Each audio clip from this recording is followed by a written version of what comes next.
Samoa's natural waters are special. Something goes in there, comes out different. Natural Samoa water, the taste of nature in a bottle.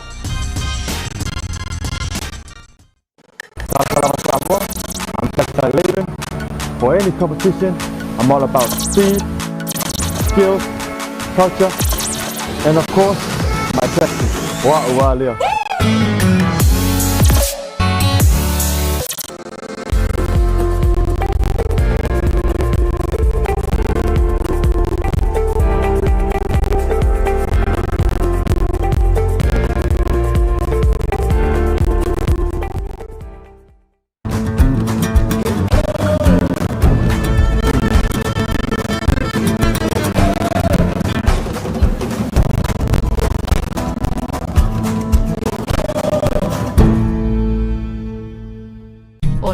Siwa e au wala i se te unga tupe mo le lumanai manuia. E mole puipuinga tau tupe o lau soifua, ma e mawhai o na taunu no atu, mo so se makuaanga i te whina ngalo iai. Samoa Life, le inisiua mo tangata nuu o Samoa.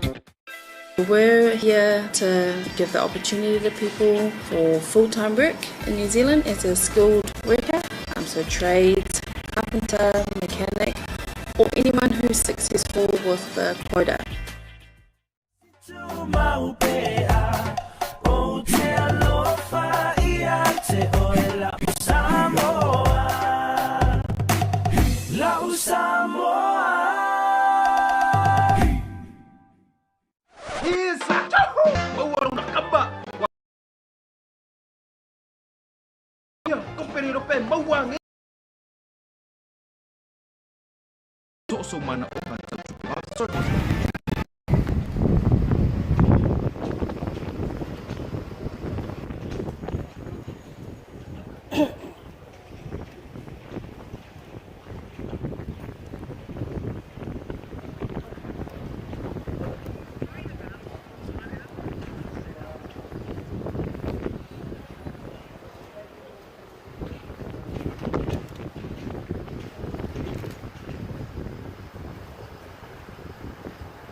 o tali ai le toi tonu o sala na kiong le ole Malo ya a pai tonu o lai ki pai nei ya on Tausaga le paia o le bia mai Sauniga si o tātou tutulai ya i le wātau mai o te o i le ole Malo.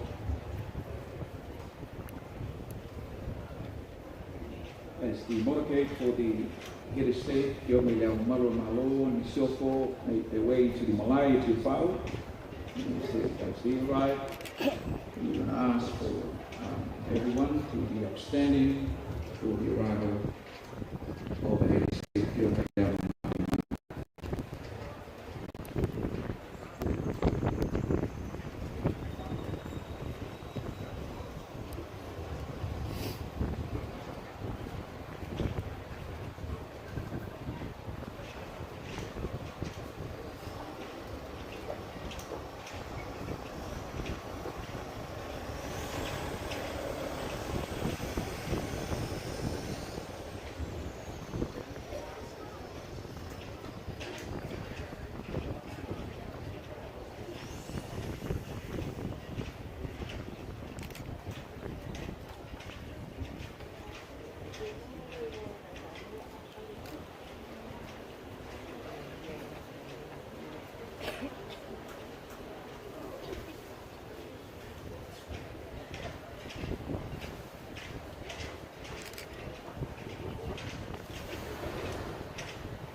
Distinguished guests, ladies and gentlemen, please be upstanding for the arrival of the head of state of the independent state of Samoa, the ole Malo.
le pule au o e no la matanga ma le tau nunga o le fofo o fonga o lo iai le lo tuno ma le file me o e o le matu olo ma le whakapapa o le Malo Tutoatasi o Samoa. O koe e te whau, o le malaya e whau tu ngatani o Samoa. O le malaya toa, e sufi ai le ula le to whau.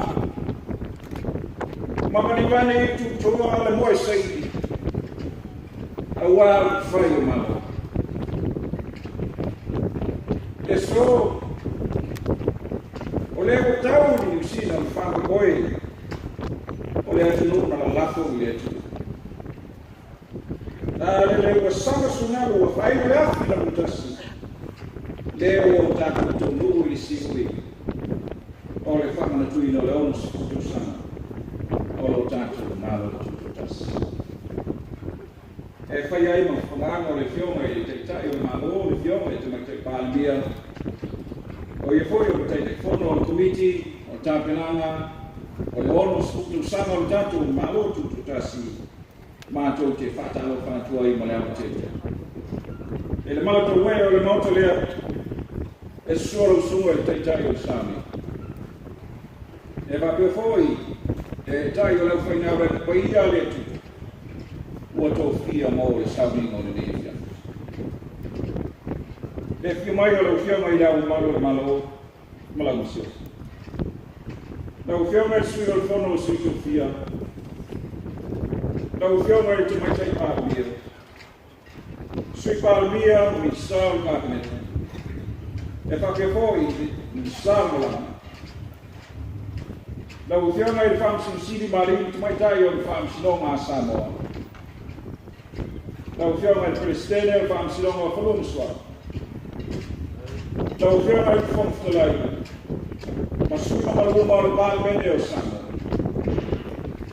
Le whia mai o lau whia mai tō mana o le Malo Tutoatasi. Greetings and warm welcome to our esteemed invited guests out. Your Honor, to the Honorable Deputy Prime Minister of the Cook Islands. Your Honor, to the Honorable Deputy Prime Minister of New Zealand. My Lord Lady to the Honorable Deputy Prime Minister of the Kingdom of Tonga. Taualoa to the titular head of Tokelau, members of the Diplomatic Corps, we welcome you to the Thanksgiving service to conclude the celebrations of the 68th independent anniversary of the independent state of Samoa. Paulunga mtanga wenga palapaktonga. Le afya mayo tumalini maita. Ole antawa unatia i Faailoga Taualoa tantu Malo. Papel paia o Samoa o poto i te whaunei. Afya mayo. O mātou manatu lea. O sā, o whainga, paia o nei aso. O stevi o na saunoa leo i teitai o Malo. Whio mai teitai, whio mai pālemia. E antonu ai le malutau e o Sauniga. Ngā whio mai au, tau mai au, i le nei Sauniga, i tau rungai por kalame, o le whamanatuina le ore skutu Tausanga. E whapea foi, i le Sauniga, mo le tau au inatu, o pine Taualoa, ma Faailoga, a le Malo Samoa. E whapea foi, ma Sauniga, mo le tui nei foi lalo le tamamai o le Malo Tutoatasi o Samoa, e whai wai le nei whamanatuna. O te tapa, ma le whaaloalo, o sunga i whawhenei. O sunga i tuina, stasitine, mo le taitaria, o le tantu Sauniga whawhenei. O sunga i whawhenei.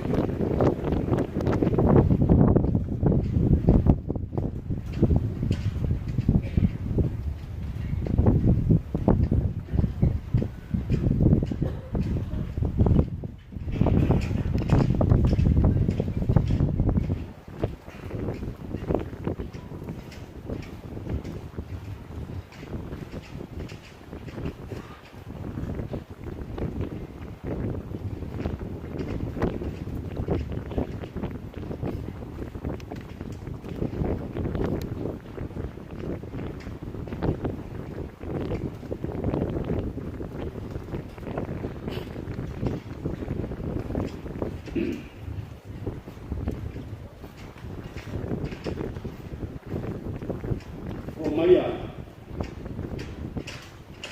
Tia tātou tāko i atu i le atua. Le alie, ue sila mai i a tiana, ue sila pia lava.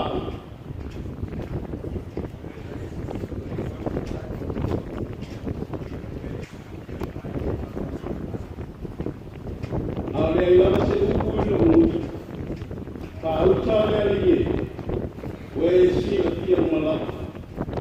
Amen. Te o tātou whāwālu i tāna. Le atua Tautasi pai ae. Le atua le tamā. Le atua le alo ma le atua le ngāna whaia. O le atua lama o le na whaia me umalama. Ma o lo ngā nue i le umalama. O le atua o le wa whaabai i ae le le atu. Le o mātou wole ma wāanga. Te e whaapaia le Sauniga ne.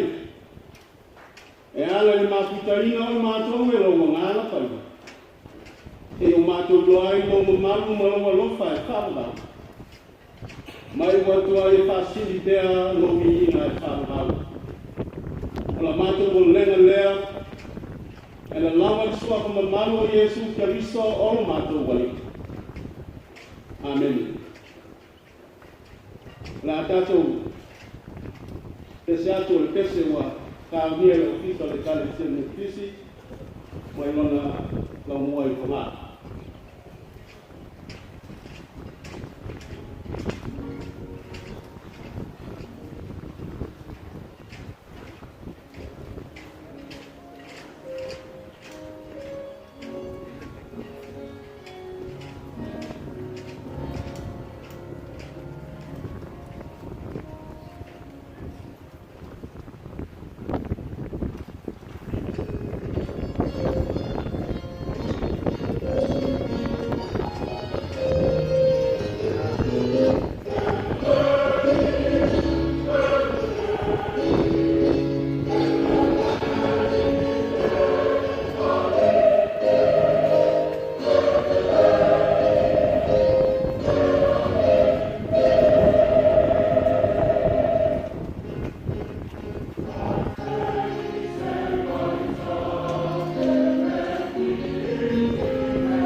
sana.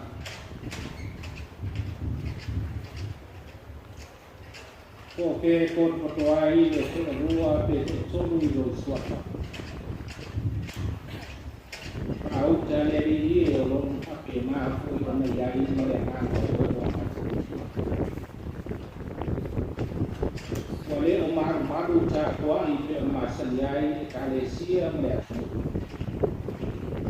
Oleh lalu ini coba nolina. Esa ini ada sofa mereka tuhan. Awal sekali ni lepas utumakan dia Samoa. Tusi au ya yo matua wata voto maltisa. Masino poi matou de ala tua wala tu telefonu e mandiai de sini. E pa au Samoa. E pa Samoa ya tolo matou. Oleh boleh mau pai salamo a o wola o titi ya. Ne o mor po poanga le soi fua mo matou wola.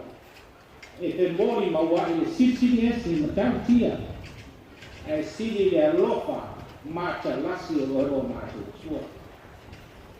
O poto lo watu nu o matu te tabi pa ao lo matu o baenga te tas o tusi a ao mo pa mau Faailogaina mo pa Taualoa i tō kinga o le atu.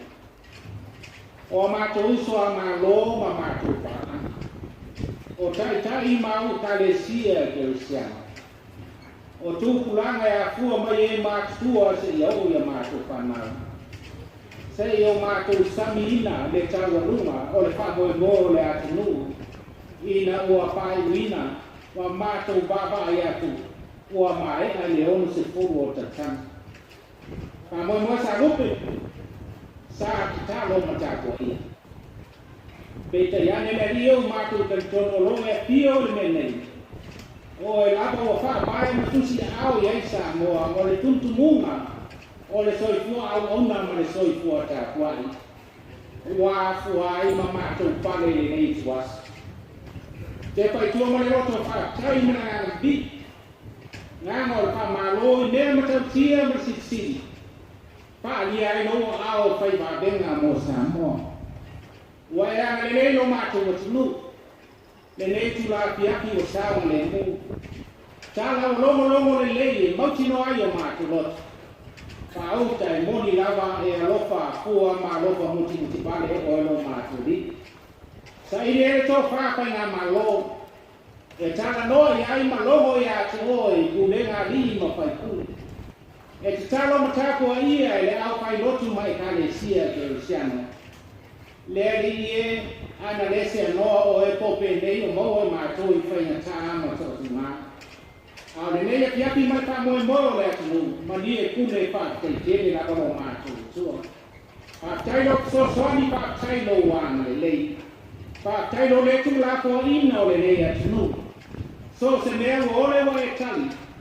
O mar pui a Samoa eu a o lo fa malu lava na lei le mpai. Sa esa matu amiu tonu ila usi fang. Le di yo trata au na le au ma bai matu. A pa malolo sa I malo pa pare pa tailo o lopa. Ako ba fa pele na ile le ya tunu ila ta tinga lopa. Ele ma bai ma lava matu e mu matu. Dai dau tala le pa tailo po tai tau mo fa lo tala sa lo toma. Tara le manu malo. Da pena Yesu Cristo le lima paola. Agora ele mal se soi fua e pa tua ya oi. Ai amato mo le ola e fa ba. Se asa mato tala ile ya. Se asa mato upu e pai nei met sele wa e ta pena mo sambi a pe mola panau. Na o pa tai lava mo pa malo. Sidio na Yesu Cristo mo pa lo tan. Pa tai le tomi ola mai e amare a toa. Sa pa ngai la to mo e tali tono ma pa tua ya o no ma tua. Si la lo mai le kuno no wato Samoa le le pia. E o ina ma to pia ma lo to pa tai o tau la o pa mo. ala ngona lako mātou patau baa mo le whanonoa mo le māsiasi. E le tāla te ngai lo tātou bāna nofo. Le atua pa ia o le atua alofo le atua e manatu mai. Kao le atu nu lava e se kānsana ia toi. Le ri e puno no watu la whanau, lo a ilo ma au whatutua. Ma li e lo pina ngalo e lo palava mai e whamangalo. Pasino i mātou iala e manu i aisa Samoa. O nā o e lava le whapare. Mātou te ole, mātou te whamoe moe mo whatu tari ai. O wā le whamangalo ina ma le whapouina. O le soifua ngā lua me soifua whatutua o lo tu. A pio mai e mātanga ni nei a piata. Ni nei pot tonga wapi ai tai o le atunu. Tai o le malo i mātou uma wā whanga. Ni nei no whanga mo manu. Le ali e aloto i ai no wana i lei mana walopa. Pa sino pe mātou i ala. Ua uman tusi au i ai o mātua. Ua nā oe le tua e whabai ai Samoa. Oe poi e manu i ai Samoa. Pa manuia ni nei pot tonga e akua mai o mātou tai i whanano. Uso a malo mai e o pot poto mai mātou ti patia patasi le nei whamomoe. Se ia o lawa ia mātou fu whanau matu langa pai au le atunu. Ia tofsia i mātou i au whamoniana. Awa e tu lako ina maranga Samoa. Tene o rui tau papi tau lima pai ta. I tu waso e roro wai le tau. Matania maapatia le ngā le ri e mātou ke tonu patua tua oeo le li e tō whare tau mule sāl pai ngā malanga. E te tū lai. Ao i mātou le whapi le muina ma le whaatonu i mātou. Ua nā o e lava le atua e manu ai le atunu. A pia maia, ana le maia, mātou te talo mantua e o mātia mtinga aina. O eo whanau noa ma maua lo i mātou nini. O eo pia maua le soa swani. Ia i aino wāna lei. Anuia tama whanau Samoa tāpe nei tū ma nei tū o le lalani. Ki o rātou whaibam sa i ngā mālo. Mātou te talo atu le ria ia vai lai saina ni o mātou uia. O ani malai tau mai. Le ria e lau matoi lo o lopa tu noa ma lo mana whaola. E maru ti ai le soifua ma le ola o Samoa. Ia i le tasi whamoe moe tā ua o le nei mātanga. Mātou te ama nei ai la tau mātou nanga matautua. Soifua nau koina i la tau tāleni i ana bana. Masila pia na e whasoa i ai la tau. E le ngalo e mana tua le nei a piati. Ia e whaamaria ina le whamoe moe tā ua. A mātou tā awe. Leo matausi mātou i au ao ngan lei. O le mātou lumanai. Lako i a te oe le tua. O le ao mea umarunga a tōmana nei. O le whaapae o Samoa nei māta e ao ngan lumanai. Ia tō mai au whamanianga i nei mātanga whamamole. I le soaka periso mātu mālore na o i mātou le talo a mātou talo i papeane. Lo mātou tamae e langi. Ia pa ia rau soaka. Ia o mai lo mālo. Ia pai aro pina ngalo le lau langi e te o pai e langi. Ia e po ai mai a te mātou le asu e a mātou le ai e tau le asu. Ia e pa māngalo e a te mātou i a mātou sala. Peo i mātou fōr mātou pamangalo i ngātu i e wānga e mai a te mātou. Aua koe e teita ina i mātou le pāso soma. Ai e la vea i a mātou ai leana. Awa e o le malo ma le mana. A toa mani i ngā e whakapau. Amen. Amen.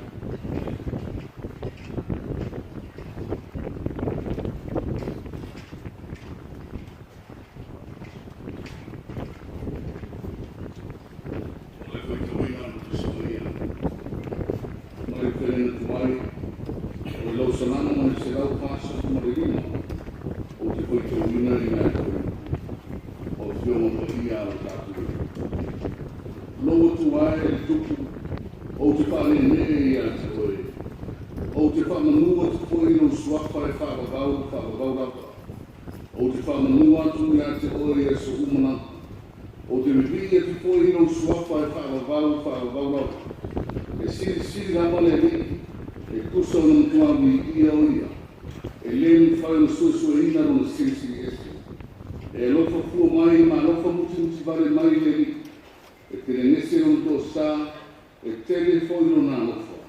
O loa o le lei mai e lihi me uma, o lona alofa muti vale foi o iana me uma na fai. Mai pena i fou, o le tusi o whanenga i muta o mua, o te koe te wina i nai foi. Na o whanenga watu e waai i le leo na tau tara mai i a te au. O whanenga, no i loa atu leo tu ngā mori au e fitu, o i tu tonu ko i tu ngā mori e fitu, e tasi e teo lea te rio te ngata. O ofuia i le ofu tāta kupai, o kusia ko i te pata i le kusia ui. O i lona ao tonu tau o fitu o fitu, o a ruatu koi e lona kufonga, o le peru e whatonga ai o le tū e mama ai lana, o ona kufonga koi e peo le tupula o le la ina o mungu toa. Pa mui mai na ngā le tū e nā tū e kawina o le ni aso, mai e lona suafara vina e Faailoga.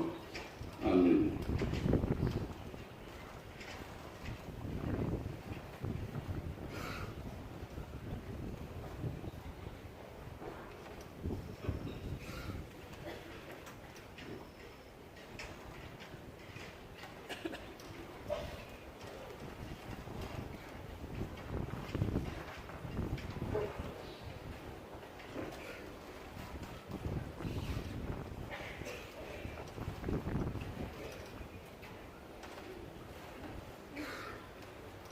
O le launga i toku manu le atua le tamā, le atua le alo ma le atua le anganga whaia. Amen. O lo wanga le lei mai le aligi i mea uma. O lo nā lopa muti vale poi ua iana mea uma na whai. Tuse salamo se lau tāsiku ma le nipa. Ano na whai upa iwa. O te tau pai tauhina. O lo ama le lei mai le li i mea uma. O lo nā lopa muti vale poi ua iana mea uma na whai. O le manatu au tūwha le nganga. O lo a mai ai mā kau whanua o le nei Sauniga. O lo whapea mai. O le alofa whaapapau o le atua. The everlasting love of o le alofa whaapapau o le atua. O le māpōponga o le pisanga inga i sala elu molona. O lo tau i te tono le sootana mamana. E pupula malosi mai ai i le whaataua mai paia o le atua malona nu. Le sootana o le iloa le lei le Israel. O ia na whaia e le atua i na TTS. O ia na whaia e le atua i na pule alofa Malana pule awa. Le atua fo ana whaia me uma. I lona kina ngalo alofa malana pule awa. Le atua mamari. Le atua paia. Le sootanga lea. O lo iai pea le tiuti o tanata Israeli. E te tau ona whai ma whaatino ina. O la lea titi. Ia i loa o na ola. Ia i loa na tausi le lei mea na whaia e le atua. Ia tupu ai le loto vivi ma le loto whaakitai lo na atua. O na ole alofa o le atua. Wana maua ai le ola ma le manuia. O le langona ina langa leo le papai mai o le anga le lei po le alofa whaapapau o le atua ia ke la tau. E uia i le tele o lātou whale tonu. I le tausinga o le sotanga lea. E pese ai mawili i le atua. E wha leo lona wha manuina o le sisiri ese. O le matautia o le whaia ma le mamalu o le atua. O le pese mai le langona o le isa la elu mona. I lona sotanga lea. e leo le tangata na mātua na o le atua lava. Na manatua ai foi e tā vita pita ma whainaka i aso mawai. I le malanga whare whātua na malanga mai ai. Na pitai iai mautau o tinga ma whainaka i ala. Au whenga iai marona pala au wina marona tonga whai o le atua. Pai mai nisi o upo na kesi. Lo atu ai. O te whane nei ia te oi. Whamanu atu koi lau suafa e whaamawau langa. O luanga i lei mai lea liki ia uma. Rona alofa muti vale koi. Ua iana mea uma na pai. O le pese e toi whamanatu mai ai a Israel. O rona toi fōi e Yerusalema mai o tāpeanga. Ha moe lea. Aua ne ngalo le atua. Aua ne ngalo le loko whaamau le atua. Le ia apo e soifua. Au kena iai ma ki tāo le ona. O le whamanatu e whaaleo le langona. O le avea ma te ngata o le atua e le whaingo pie. E le whaingo pie. Ai mata ngō pie. E mata ngō pie ono le langona le oli. E puna e tele lo te talitonu ma le whatua tua. E le tu la whaina e le atua o le tangata. E langona e mua mai ngā lue whatas. E toi atiare nu o le atua ma le aio Yerusalema. Le au toi fōi se i whale lei. Toi whapou ma toi whale leia. E peo na iai le amatanga i teini o lato mātua. E toi te tonga e aile whaamoe fōu o soi fua vivi. E whātu mawina aile a lofo i tangata Israeli. I lona atua. Pai ma le mautinoa. Pai ma le taritonu atoa i le whātua tua e le tu la poina. I la tau e le lofo whaamawau e le atua. E lofo whaamawau e le atua le aponga mori mawiaile a apostolo Ioane. I le whaalina nai loa i le moto whaatama. E meo le whaalina e Faailoga mai ai i te ngata whātua le wai e kāresia. O lo whea ngai mati ngā ma whaingatā le ola sawa ina. Ina ia tū mau pēa lo lātou ngōri mau. I le lopa whaamawau le tua. O lo au mai ai ni whaamalosi ai. Ko ti ngā, ko whaingatā, ko hui o soifua o koi nata. Awani ngaro o soifua le tua e ala ia Yesu Keriso. Na te au mai le marosi lana whanau whātua tua. E mai ane, wana ilo atu tunga na mepa e vitu, o lo tu i te tonu le atari o te nata, na te uina ilo na ao tau matau o te tua piti. Na mepa na, o te ngata whātua tua o tunga na mepa i, e whāsusuru atua i le la mepa o le pina ngalo lofo le tua. Mo le te ngata i le lalolani. Aoane, wan nao le tua e ala ia Yesu Keriso, e maua mai ai le ola. A wale malama mo le ola o lame. Maku anga leo le tuo le atari o te ngata o Yesu Keriso i te tonu o le mu. O le lio o tungara me whai piti. E peo na iloa i ana. E wha ali ma wha iloa mai. E nao le atua lama e ala ia Yesu Keriso. E maua ai le malama o le ola. O le lopa whaamawau leo le atua. E au na whasusuru, ma whasusuru at pēr. Reading from the Old Testament is one of King David's songs of praise. The king praised God's sovereignty and everlasting love and mercy on Israel. It is a song to remember the endless love of God. Despite Israel's disobedience, God continues to care for them.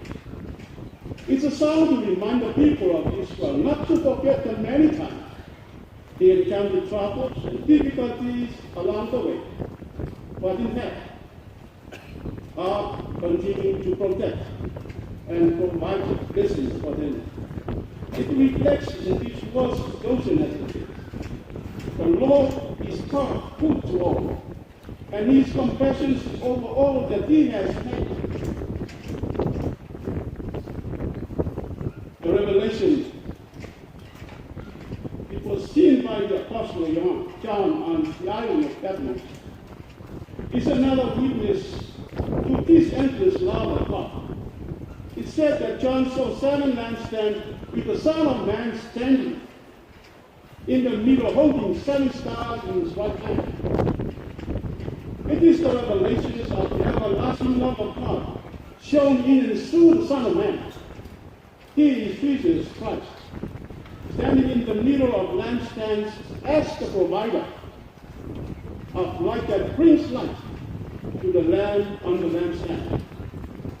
The light to enlighten the world. The light of everlasting love of God, and perhaps that light comes with the assurance of the love of God as shown in Jesus Christ, holding of the 7 star in his right hand, as God holding of the light of his faithful servant in his right hand. Samoa and all our friends who are gathered here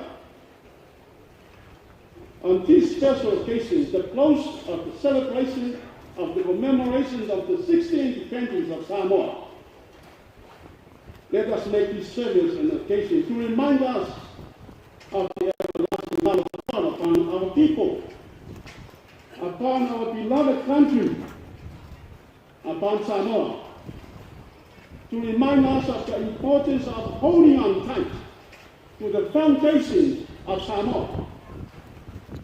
The foundation of Samoa, God the Father, God the Son, and God the Holy Spirit. For God continues to bring light to our people, the light of blessing, the light of peace, the light of love to enlighten our world of today and tomorrow, the light of the everlasting love of God. Leo pele, Samoa e, o tātou umai le Faailoga o le Pamlatino le ono skulu Tausaga o le tātou ole Malo Tutoatasi. Ai au mai a upo le pese le paisalamu, e whai ma tātou pese le whaatai le atua. Tātou te manatua ai, o tātou sootanga ma le atua. E manatua ai e leo tātou na maapua ai. Au le atua lava. Tātou te whapeane ai. No mātou o turu ai. Mātou te whane mere i atroi. O lo ana le mai le li me uma. O lo nā lopa muti vale toi o yana mea uma na kai. O le pese e whamanatu mai ai a Samoa. Aua ne ngalo le tua. Aua ne ngalo le lopa whamapau o le tua. Aua ne ngalo lo whawai. E ono su Tausaga talo le Tutoatasi Samoa. E whamanatu mai toi. E le ngalo oi le atua. E piu ki a tolo. O le pili mana ala. Tama pai le pepi le soifua whātua tua. Le soifua tani tonu o tua a o mātua. Nau rātou le whātua oto le whāgai le mo sano. E le pai. Le pai. Aisa. Ka rātou mōri mauri whaalinga o le alofa. O le atua ia Samoa i o rātou taimi. Mōri mama. Pāwenga o mea kere. Na ngoto ipo o lato bola. Na mumu o lato loto. O ipo ma le titi le mu. Ai tupu ale fatu le sairi malo. Ma tumu le whaamai e iunga le papa. O lava matutoe. A ao le li e leo leo. Ma whaamata na pana. Ia te oi Samoa. Ma o whaamoe moe konea mo i tātou i o tātou kai. E peo no le yaso. A lea whai maaso e whaamanatu mai ai a tātou. Le tā ua o le whaawau pēa i o tātou teini. O le whaasisuru atu le la mepa. O le alofa whaamapau o le tua. E le whai mo pie ai mata mo pie. Manatua. Le alofa whaamapau o le tua o tātou whaamanatu ina ai. Le Faailoga o le ono skulu Tausaga. O le alofa fo lea. E whaao pēa ilo wono skuma tasi Tausaga. O le ofa whaamamalu o le atua le laulangi, o le atua Tuatasi sili lama ia, na atio mai, na maliu ma toi tū manu malo mai oti ma le tunga mai. Ia o tātou maua le ola e whaamamalu. Ia matua whaamania pēra le atua. Ia te oe Samoa. Amen. Na tātou i atu o tese ua, Taunia ni, o le spawhai kau, mai ngā lua.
o le talo whamanuia. Ia whamanuia atu le li a te oe Samoa, ma tausi a te oe. Ia whapula atu le li o na whakonga I lunga I a te oe, ma angarele atu I a te oe. Ia le li atu le li I lunga I a te oe lona manuia, ma matu I a te oe lona file mu. E whamamau, e whamamau, e whamamau lama. Amen.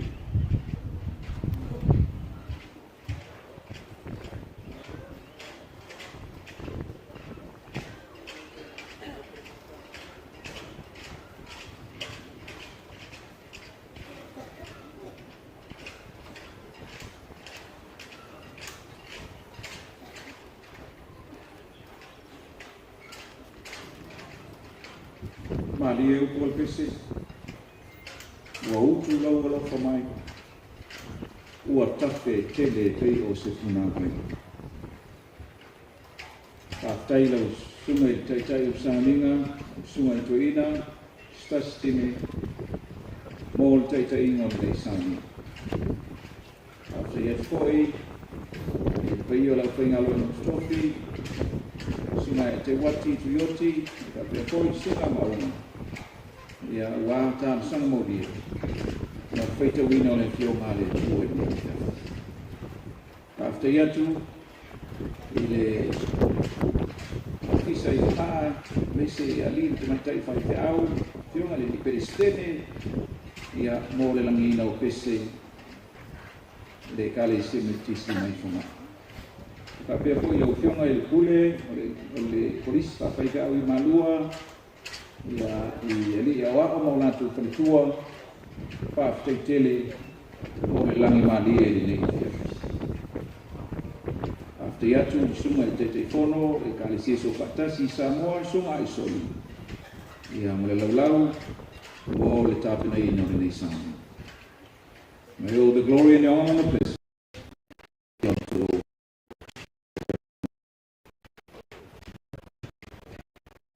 Ia tu sai ma fasino manga tu la fono.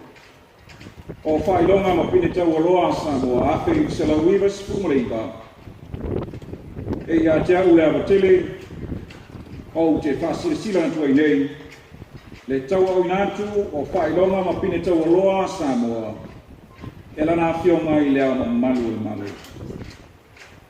Distinguished guests, ladies and gentlemen, as part of the final program for the celebration of 60 years of Samoa's independence, the investiture ceremony this afternoon, the head of state, as required under the Investiture Honours and Awards Act 1999, will confer honours and awards to 15 recipients in recognition of their services and meritorious contributions to the development of Samoa and the well-being of our people.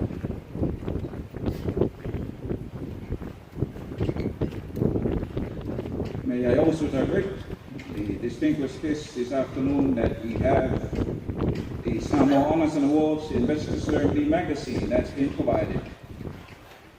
All those that are written in English for your reference. O le uruai poroinga a Pitusilia Samoa, the Order of Merit, o le Faailoga Maualunga a Samoa, mo le tautua mawai, ma le tau le leia, ma e whae nātu ia I lantou, na whaia ni sa whanga Pitusila na mawai, I le malo, maona tangata, o soifuanga ma tūmanga nu o Samoa. E le ngata I tūlanga whalo toi whale, ai whapea fōi I tūlanga whawā malo. Ma uala ngā tau, on whae nātu iai, e tūlanga malu, malo ia, a tangata o Samoa.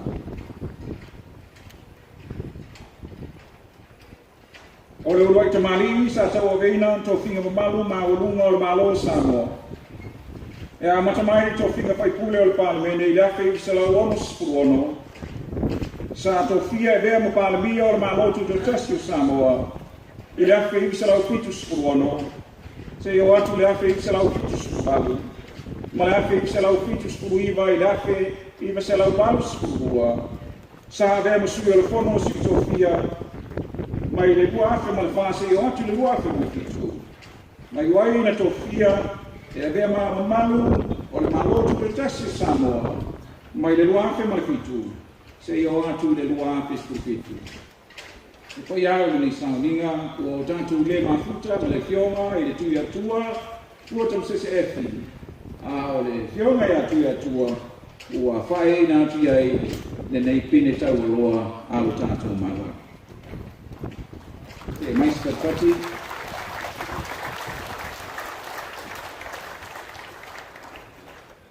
O le poro inga whapaanga Samoa, the Companion Order of Samoa. O le poro inga e mawhai o na whae na atu i ai lantou, na whaia sa whanga mawae mo le Malo mo na kanta, so i whana ma le manu o Samoa i tūlanga e whaka e a whai mātou o loa vea pe sa dean whaugunga o ni matanga aluenga po ni whala tonga i le atinu u. Pe sa vea mataitai masui o Malo Samoa i atinu e whako. E whapea fo i ni whala tonga i whapo atu o Samoa. O le tamali ua walusu lima tausanga na matua o lono soifua. Na vea ma mali malu le Malo i le afe i visala ono spurua o le ono spurua i le mei o tausanga.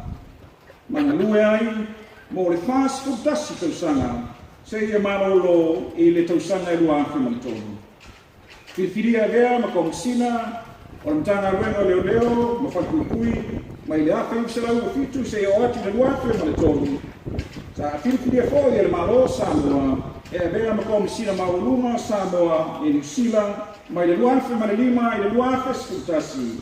Sa vea fo i masui whaktonu o le komiti o SS le Malo e whapea fo i komiti o Faailoga Taualoa ma pine Taualoa Samoa ma o se tamatau si ai. Pa ia Sauniga o te tapama whaaloalo le fionga i leawe asi tu ia tanga James Faifili Pleitlo e a fio mai mo le telieina o le nei Faailoga Taualoa na tātou Malo.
Le fionga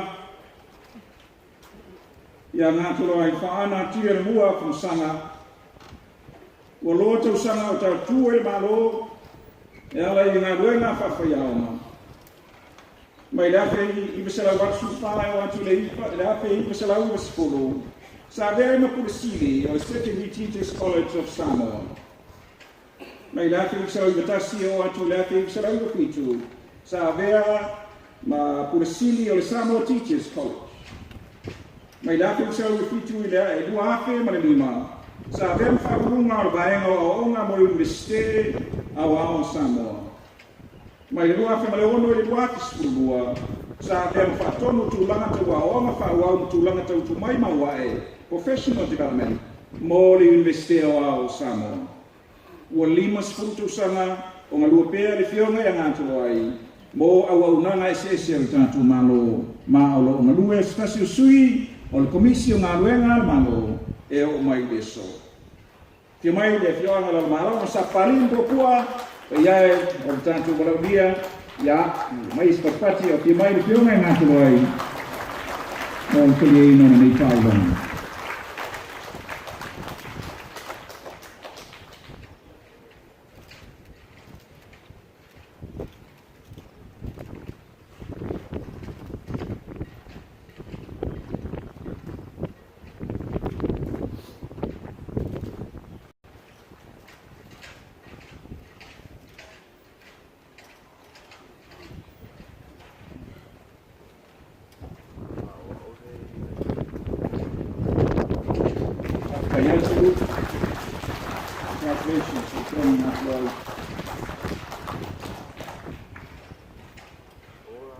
Ole tumaitai on subato sanga tua o lo soifua o tumaitai tausi soifua restala pauina mai restei siga ma Australia sa matanga lue ta aroinga o soifua maloloina ele tausanga afe se la ufitsuiva e o atu ele afe se la ufitsuiva na bema ofisia kulenga mtanga aroinga o soifua maloloina mai le wafe ma le lima se o atu le wafe ma le fa sa befoi ma pursili o le National Health Services of Samoa mai le lua fispuono se o atu le lua fispuiva sa befoi mi tai fono o komiti fatono o le Samoa Qualification Authority ma o lo bea o sui o komiti fatono o le pulenga o le inga lau ele e o mai le so ma fast food sana le na matua o le tautua ale fionga ia palantina tupi matangi tai lupe e le malo Samoa mon tangata. Ake mai a. Sama palantina.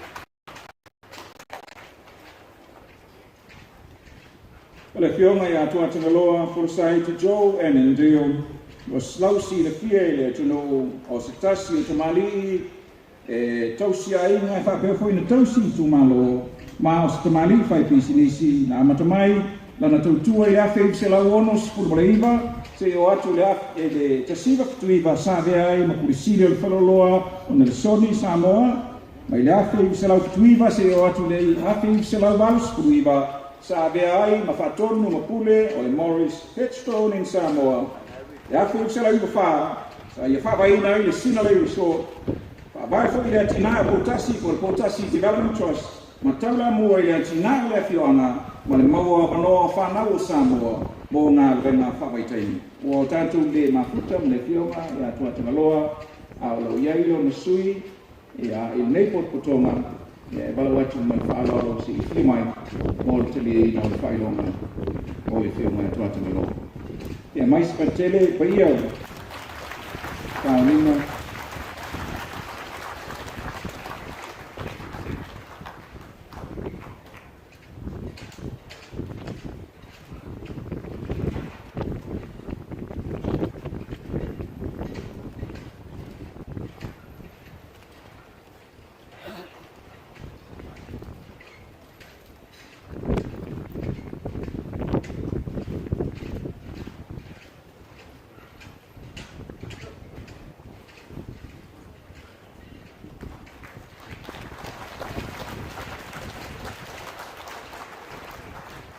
O le tamali mai le fionga o savai o le whanga. O se matai tausiaina. O se tamali o a whaoloina i le tua i tomai tu langa tau. E kai sa wasuiva i le awhi i se Faailogatasi. Sa vea ai ma whautua mo le whatuina o i mole uro i taimi o le mtanga wenga o le sio manga no ofa na tua ma lo fa o pea o malue fa fo tua I tu lama fa sao ma le pui ngor sio manga o silia ma fas ko fitu Tausaga o tau tu pea le fionga ya tu sani le fai au is fatueti I le malo Samoa ma o tanata ya ki mai.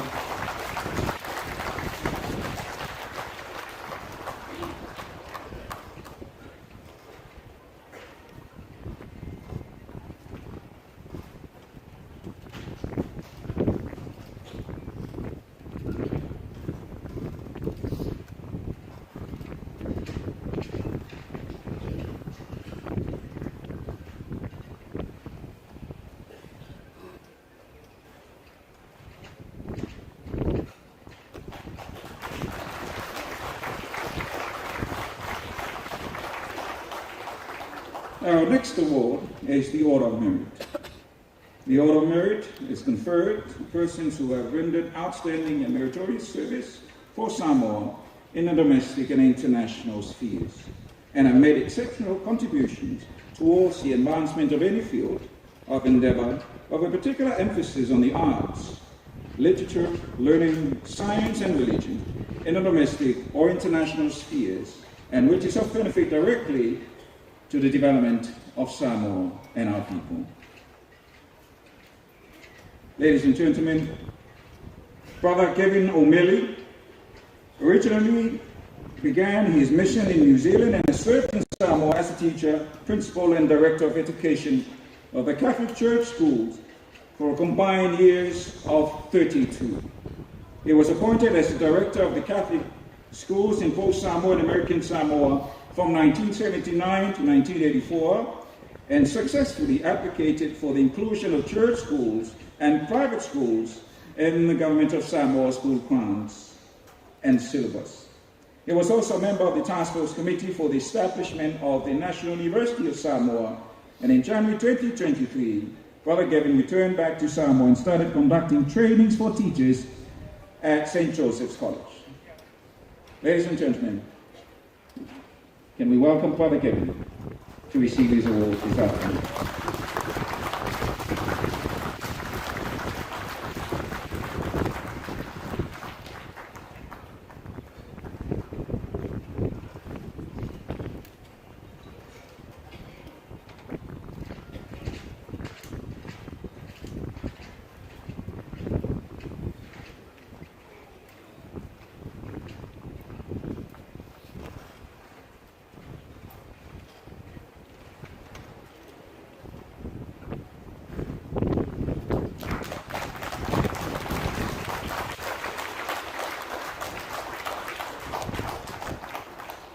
Na soifu mai le asofito Februari afe se lau fast kurumai.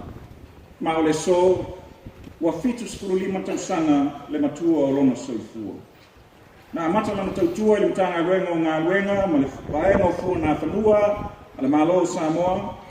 Sa avea mawhaia onga, ma suipule, o le korisi whawhaife au I malua. Sa avea mawhaia o tusi le autoina mo le sipuru Tausaga. La vea masui teifono ma se ei mai ai to finga teifono le kalesia fala tonga ke visiano Samoa mo le vanu Tausaga e luas fulima Tausaga o tausino ma tausimitanga luenga ile fakasa amatautu fala latai ma o la vea mafaya o le amatu spaia malu e manukau ale fionga sunga ile fa fenga malolo malo ya Reverend Senara Tautianga ya te mai mo le ina e Faailoga Samoa.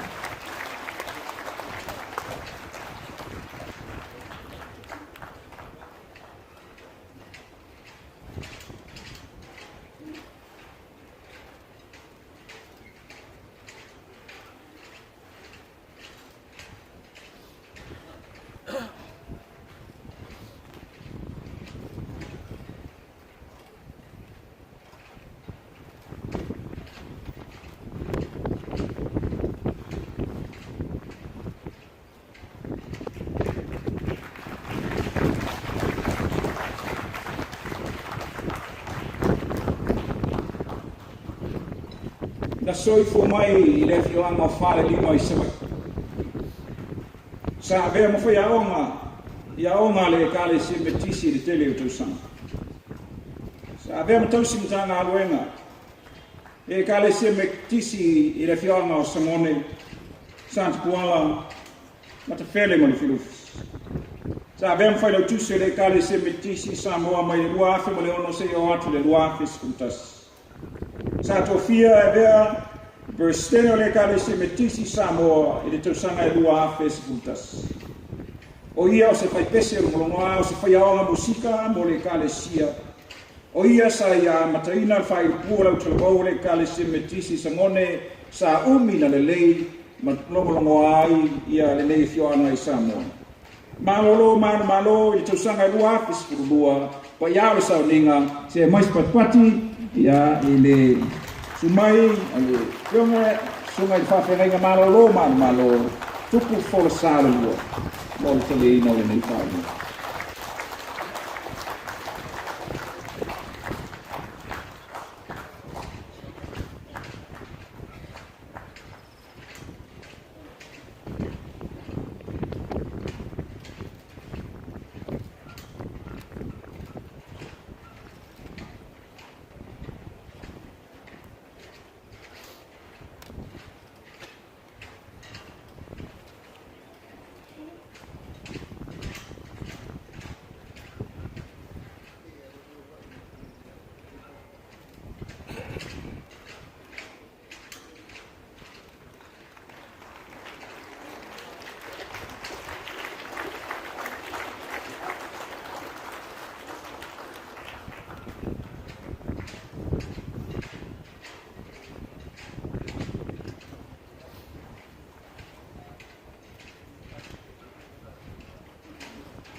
Pale fionga e te mai te sa.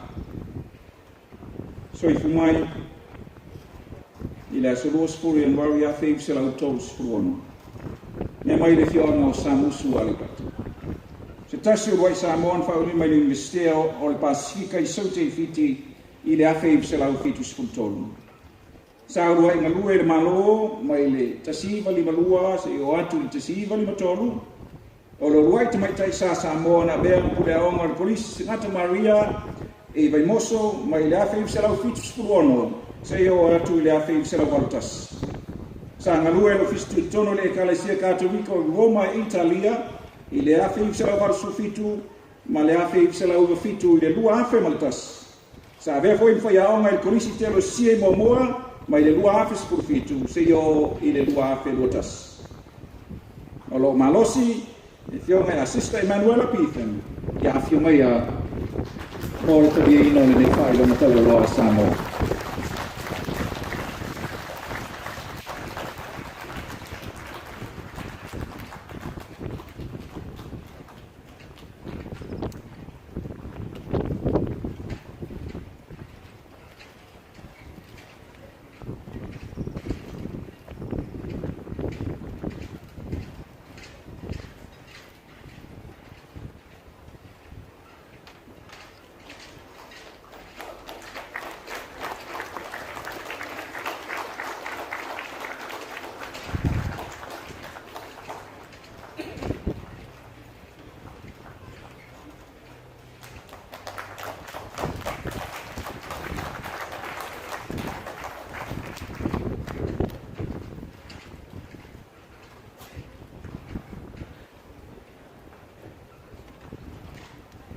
O le fionga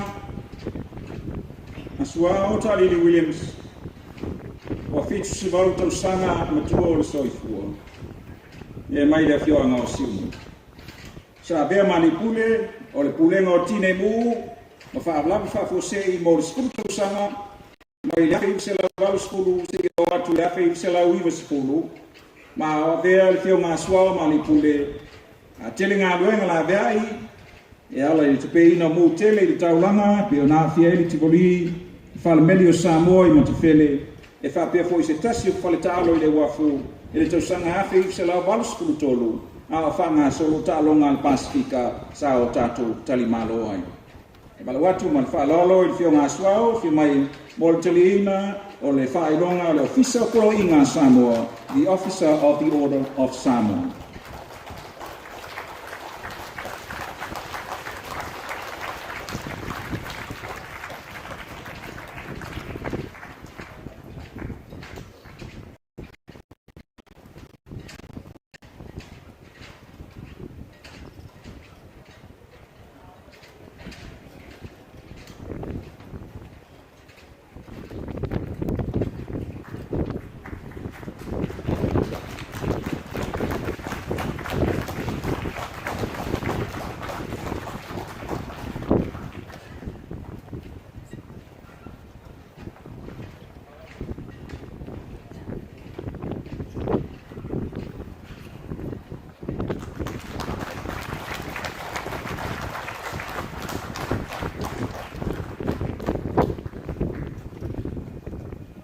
Kia le fionga ia loi pou Sally Beetham, ua valu sepuluiva tausaga le matua o le soifua.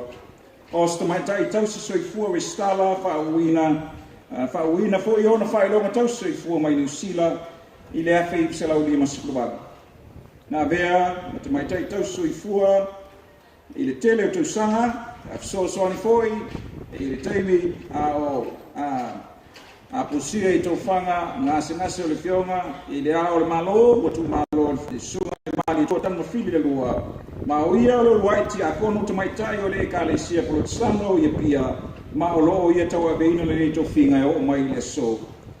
Fast group tausanga o tau tuapea i aloi pou i le malo Samoa le ka le sia, ai maise o ngā rewa whaatau soifua e le whalemai o tō tua, ai maise o tātou whalemai whaitu malo. Ia mai po, ia, whimaia, o le taliaina o le Faailoga a Samoa.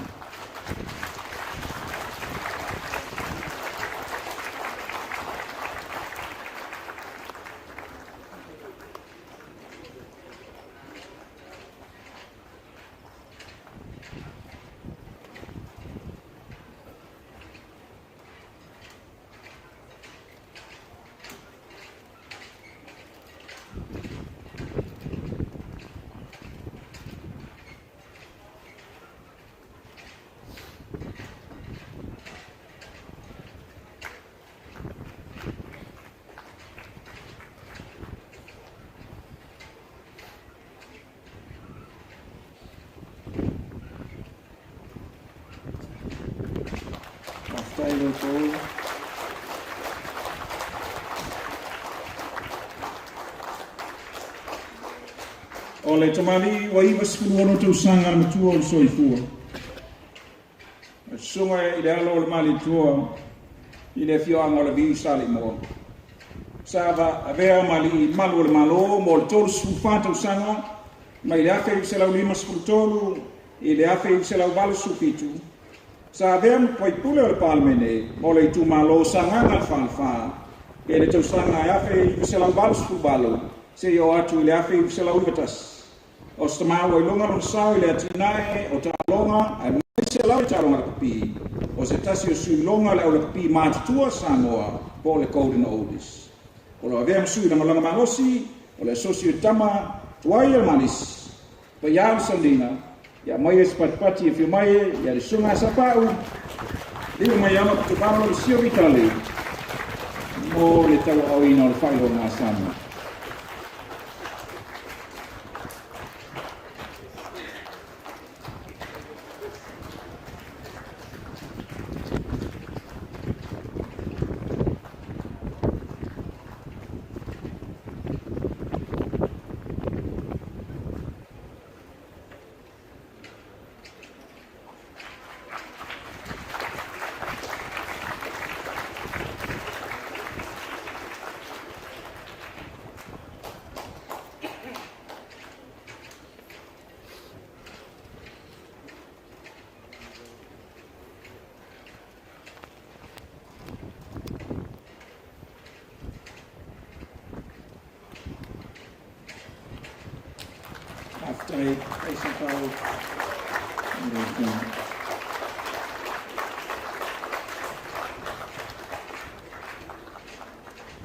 ua whaasfutusaga o ngā pia o tawenga o soifua Samoa. O se tamaitai tau soifua Westala Faailoga I le awhi I kusela uono Sukubani. Sa Vian President o le Associate Tausaga ole Malo Public Service Association pai le luafe e o atu le luafe mo le fitu. O loa vea ma taitai fono o le fono o tau soifua ma whaatausaga Samoa. O loa vea foi President o le Associate Mantua ma le aonga tūlanga lua whanfitu. O ia foi o President o le Associate Soifua Samoa pai au Sauniga. Se mais patele fio ngā sori e lofi tuai malo pali kismaka tu nā tuia I le Faailoga Taualoa Samoa.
O se tamali ua ilonga lona sao I le antina o tālonga I le antinu.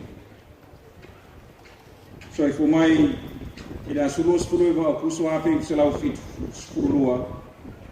Au atua le lima spulu tausaga o tuolon soifua I le so. Se tasi o li talo ilonga I tausaga o mawai. O ia o le whaia o ngaulu o le ausisi o mai mafa Samoa. Na matamai le afe I se lau iwa spulu fitu.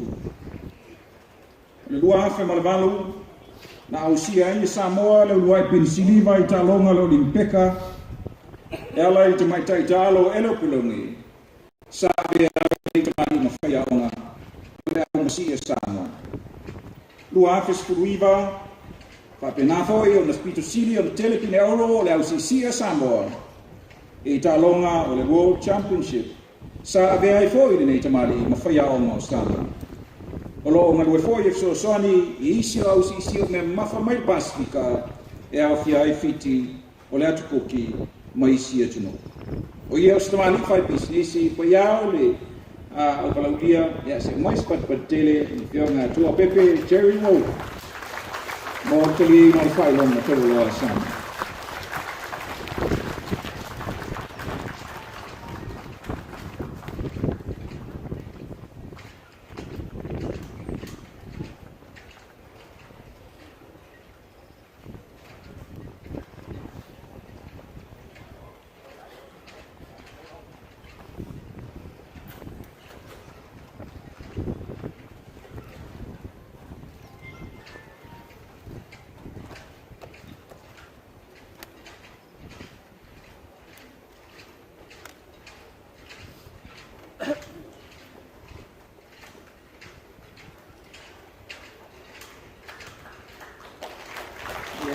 Ai se patele I o Sauniga after yatu le ufionga I le Malo mo le Taualoa o tātou pini Taualoa Faailoga tātou Malo. E a tau le tele o te tapa ai lo ufionga I te tai o le Malo lo ufionga I te maitai pārmia lo ufionga whime na o mi mata awha mo lau Samoa.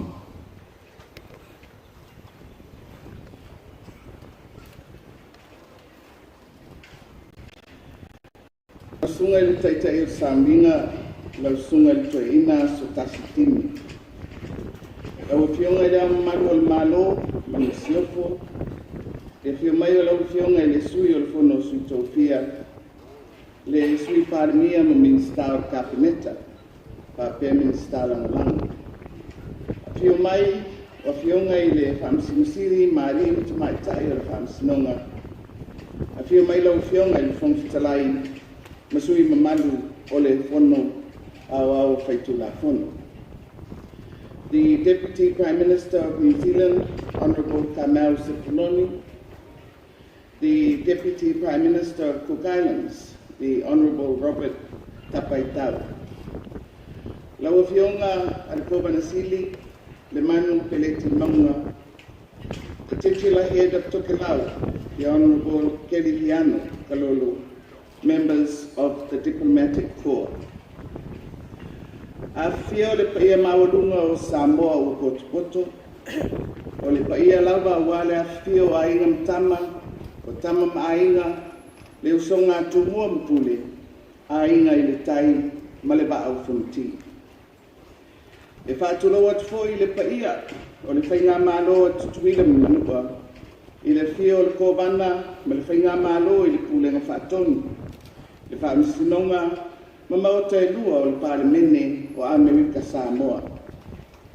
O le paia lea, a wale whalenga fulu ma le nofo mapu, sua ma le vai whanua, o fō mai tūrangi I tū au ma la taua, sa ole ma le lau niun sa e lua. Le fio, o whātui o le motu, le la au nā matasi, a la la tai to o le whale ula, ma upu I le manitele. O paia sawa o Samoa.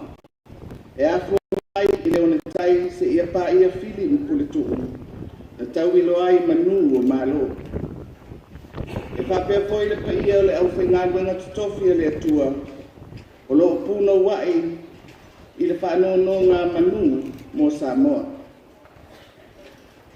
O le alaba wai e tai le malai. O le whautu ngā tangi e Samoa I tia whaunei. O lea ua whaariu le la I lona tau afiafi. A ua lolo uifo le manu o le tau whanu. O lea fo I ua whaaiufo le na aloa I lona taonga matia le lei. Ma ua sili mea le seunga. Ai sili ofe tautai ina ua māngoto le ingafo. E mōli maule alofo le atua I le tai au. Ai tautino o na whamaoni I le afiafi. O le aso, walanga tau na tātou langi, masula, le taitainga le tātou mataisili, ma o tātou whapea I fo. Aua lava nei te ia te tātou, a ia tū maupea I le atua, I le paia mawalunga o le atunu. E afua mai I o nao se ia o I o nei unu. Ai mai se le tapua inga au whainga luenga tutofi le atua. Awa o lea wa tātou tau nuu manuia mai le toi aso le tātou whaamanitunga. Ua tini le uto ma ua tau le ai. A toi tau manatu I le tausanga te enea a ina ua amata o na tatala tātou babao le whaamai o le kovite. Na whailo ai le komiti o tāpenanga na tōwhia le kāpeneta, mō le fuafua ina o le nei whaamoe moe, e peo na amataina I le asa mua iuni le lua awhi lua sifuru lua. Ma whai ngā whono ai, e le kāpeneta le whaia le nei whaamanitunga, mō le tausanga atoa. O se tūlanga e le I whaatino ina mua, ma o le anganga mawalunga o le kāpeneta, ina ia mana ia le sao o nuu mawhioanga. Ai mai se tū malo uma, mō le samina o le tātou ono sifuru tausanga. E mata ina wala ese o le tātou whaamoemoe. O le unua I taimi le nei ua whaatino ai le sisina e o le tangawai. O le tātou malo tutoatasi I le tātou motutele I salawhai, ia se tema o le tausanga na te nei. O se tūlanga mawalunga I le vaai a le tātou malo. Na whaanga solo mai ei lea I le tausanga atoa.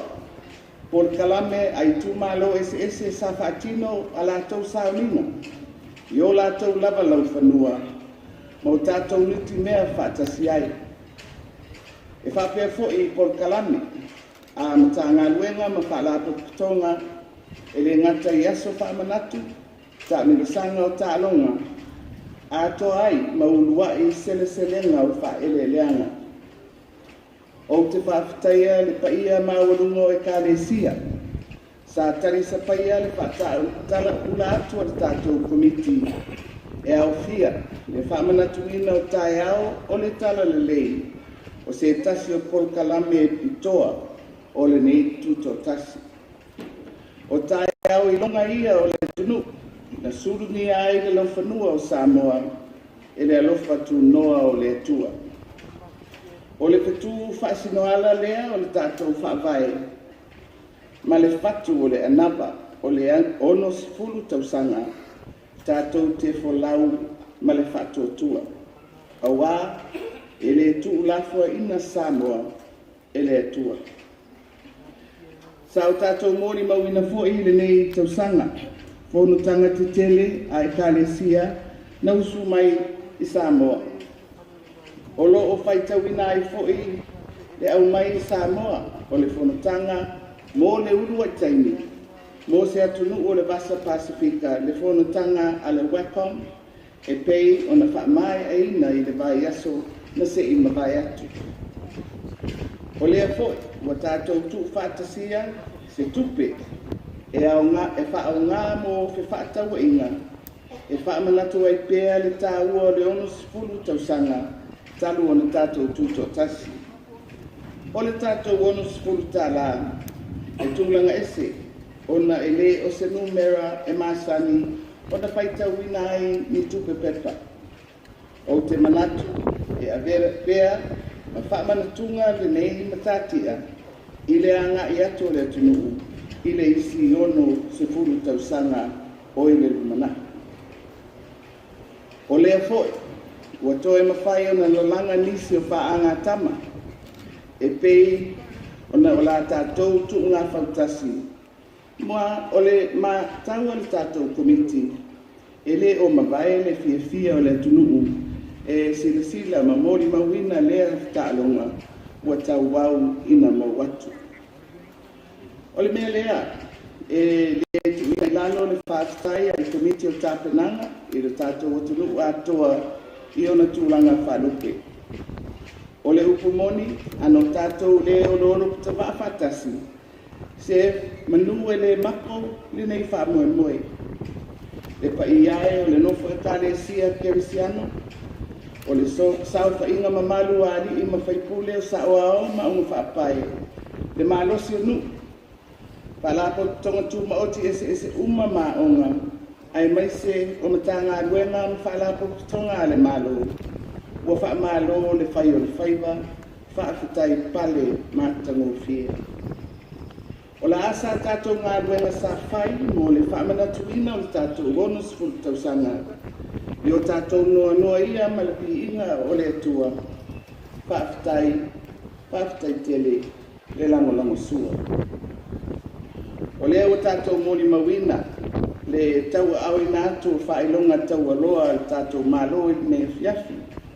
O se tasi o Paul Kalame au tu o le tātou whaamanatunga.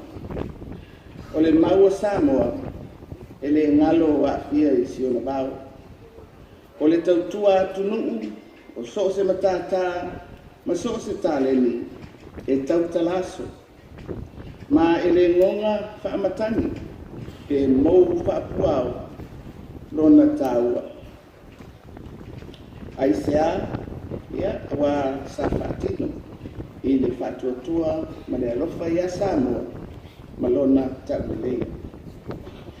E whapena la ngona o le nei afiafi, mo sui whiwhiria e sfurulima, ua tau au ina atu i ai Faailoga Taualoa al tātou malo. Whaafitai tele, mo lo o tau whaiva alofi lima. Whaafitai le tautua matawera mo tano, iso se bala o lo o tau bala awina. O le titalo o le malo, ia tului mai e le atua lo o tau soifua lau le lei, ma ia sanga whaatuku pēa le tātou nau, e tautua o tātou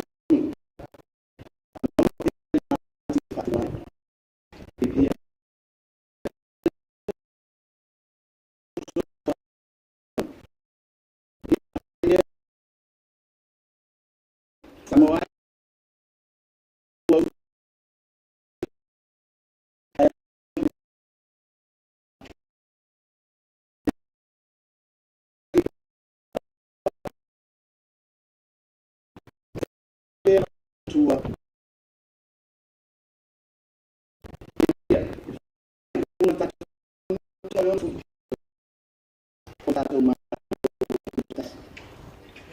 all protocols observed.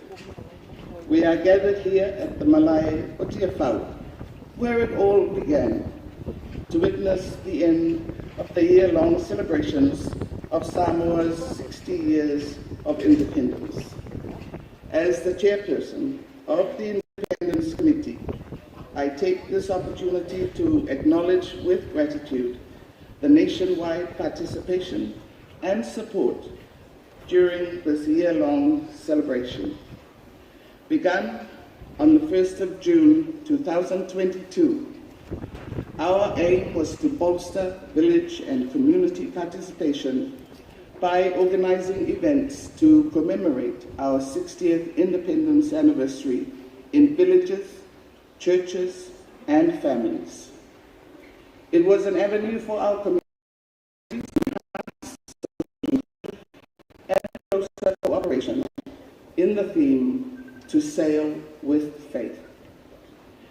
The program included the inaugural independence commemoration on the Big Island of Sabai in September 2022.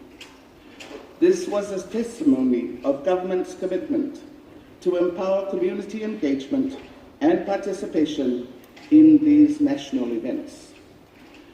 Throughout the year, numerous districts led by a variety of programs held in their respective communities, often in collaboration with the Independence Committee.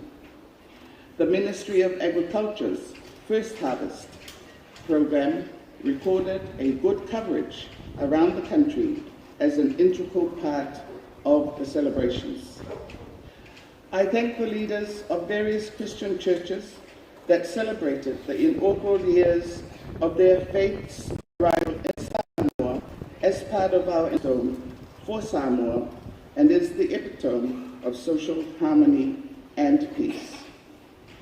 The various conferences hosted by government, churches, and the private sector this year in Samoa will be remembered as part of our celebrations. The Congregational Christian Church of Samoa's annual conference and the 5th World Apostolic Congress on Mercy, completed last week, were the latest church conferences held here in Samoa this year.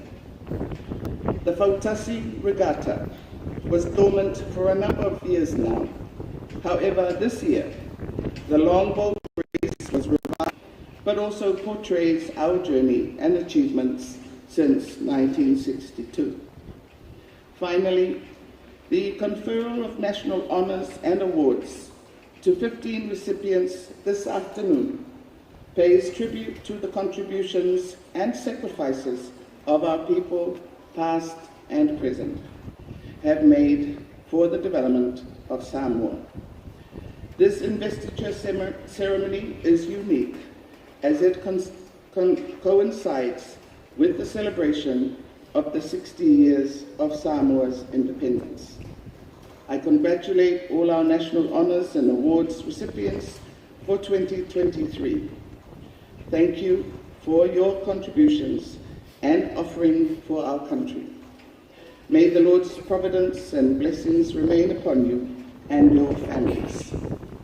To conclude, I am pleased to announce that the national celebrations of Samoa's 60th years of independence are now concluded.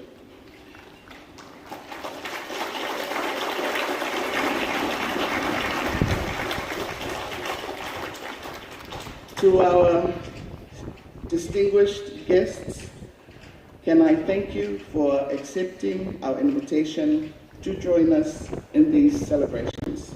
May God bless you all. Soifua Mai Manuia.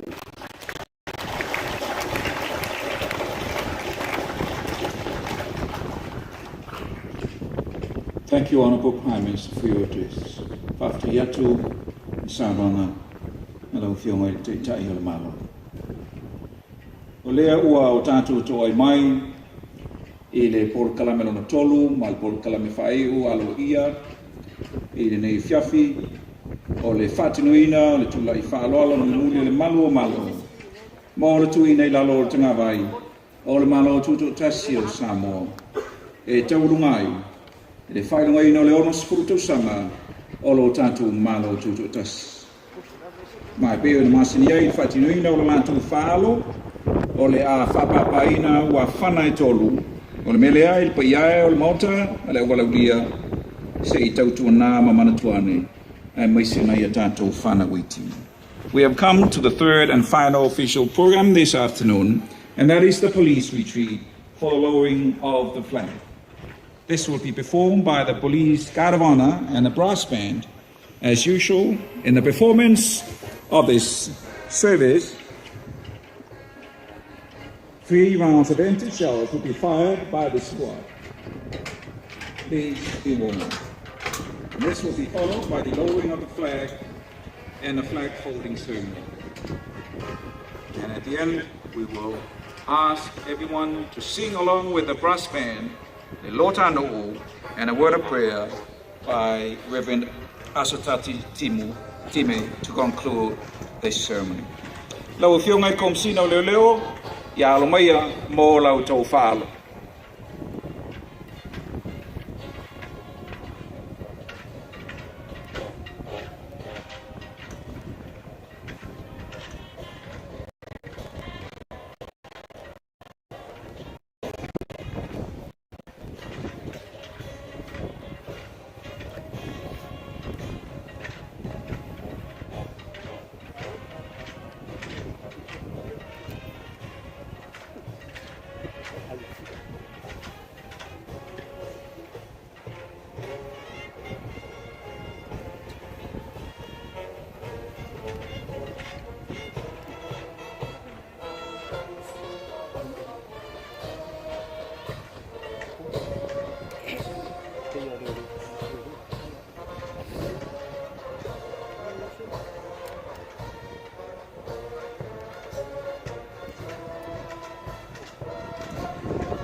As the police retreat make their way into the field, can I ask the officials to please, if you can distribute the meals this afternoon.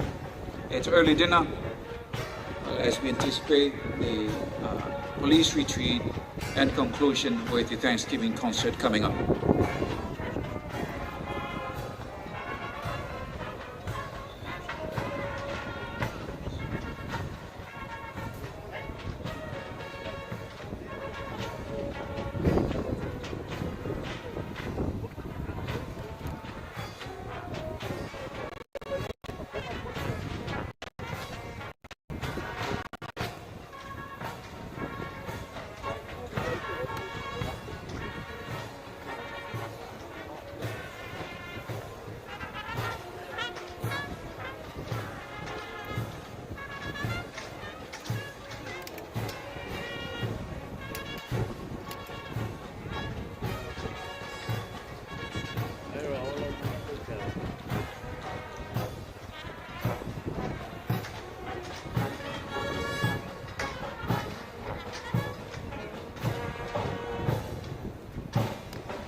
whāwhanai tolu, please be warned. 3 empty rounds will be fired.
We are standing for the lowering of the flag of the independent state of Samoa.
tu lai pea le pa ia le wala ulia Faailogaina o tātou pese lo tānou.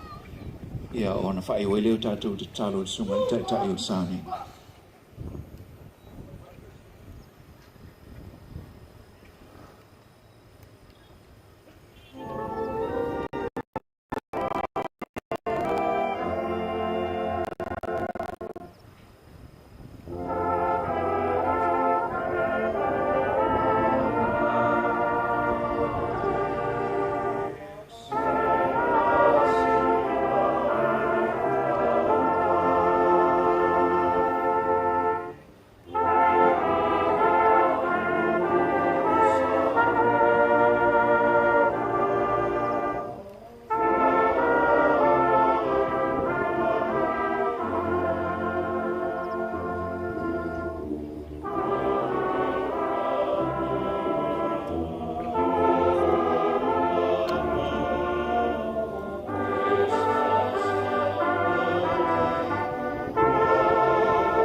Tātou ki tālo.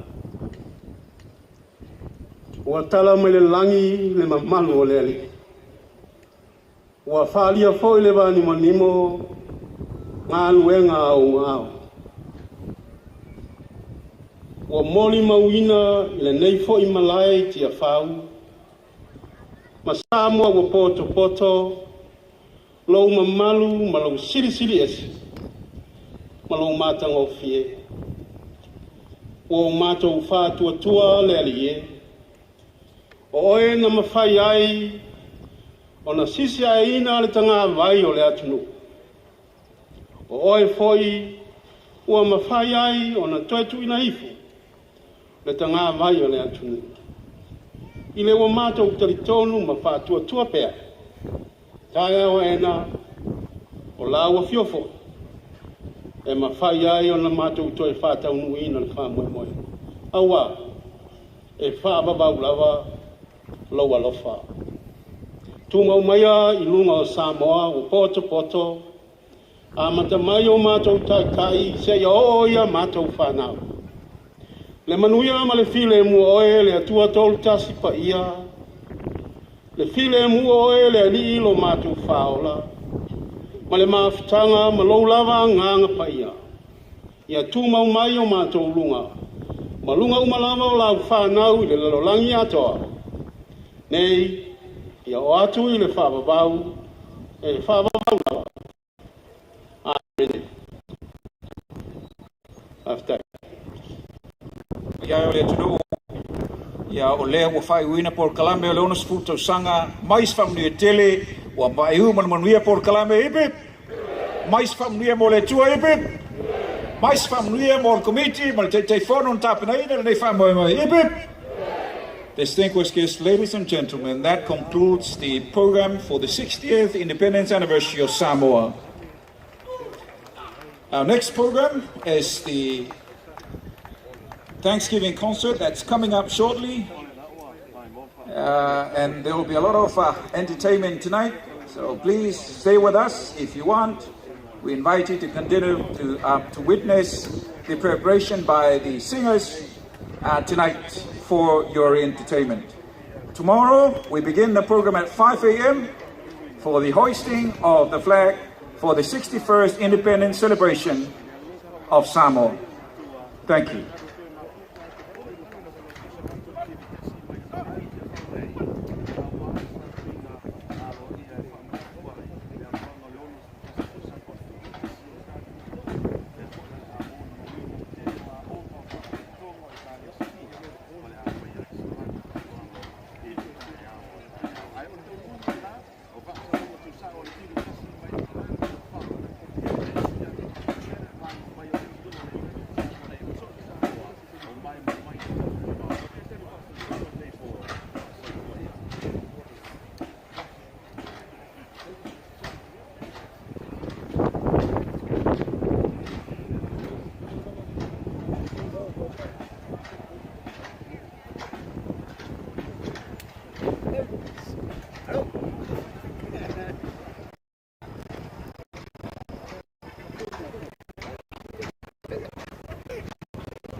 Ole Malo.